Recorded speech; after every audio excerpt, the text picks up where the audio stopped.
جی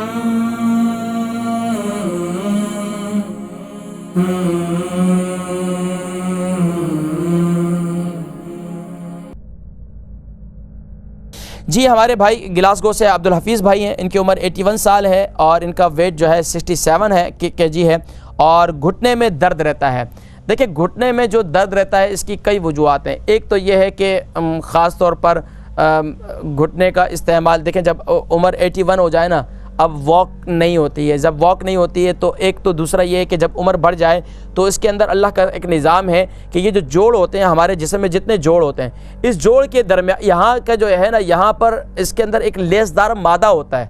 سبحان اللہ، اللہ کی کیا شان ہے، ہم ایک ایک نعمت پر جتنا شکر ادا کریں ساری زندگی ادا نہیں ہو سکتا۔ اب کیا یہ گھٹنے میں جب وہ لیسدار مادہ ختم ہونا شروع ہو جاتا ہے تو اب کیا ہوتا ہے کہ وہ جو جوڑ ہوتے ہیں نا تو وہ آپس میں ٹکرتے ہیں، اس کی وجہ سے درد پیدا ہو جاتا ہے۔ یا پھر کیا ہوتا ہے کہ گھٹنے میں بسا اوقات اس کو بینڈ کیا، اس میں تھوڑا سا زور دیا، کیونکہ اب اس میں لیسدار مادہ جو ہے پہلے آپس میں ٹکرانے نہیں دیتا تھا، وہ فوراً ہی آپ کے اس کو، یعنی کہ جس طریقے سے آپ نے دیکھا ہوگا گاڑی کے کسی بھی اس کے اندر پارٹس میں اگر گریس ڈلی ہو تو وہ آپس میں دو پارٹس آپس میں ٹکرتے نہیں ہیں، گریس کی وجہ سے وہ اس میں موو ہوتے رہتے ہیں۔ اب یہی انسان کے جسم کے جتنے جوڑ ہیں یہاں پر لیسدار مادے ہوتے ہیں، اب لیسدار مادہ جب اس میں کم ہونا شروع ہو جائے تو اب یہ تکلیف بڑھنا شروع ہو جاتی ہے۔ اس کا بہترین طریقہ یہ ایک تو مساج ہے، دوسرا یہ ہے کہ روحانی علاج پیارے کریم آقا علیہ الصلوۃ والسلام پر نازل ہونے والی لاریب کتاب قرآن مجید فرقان حمید کی سورۃ الانبیاء آیت نمبر 83 ہے، رب انی مسنی الضر وانت ارحم الراحمین، رب انی مسنی الضر وانت ارحم الراحمین۔ اول آخر درود شریف کے ساتھ اسے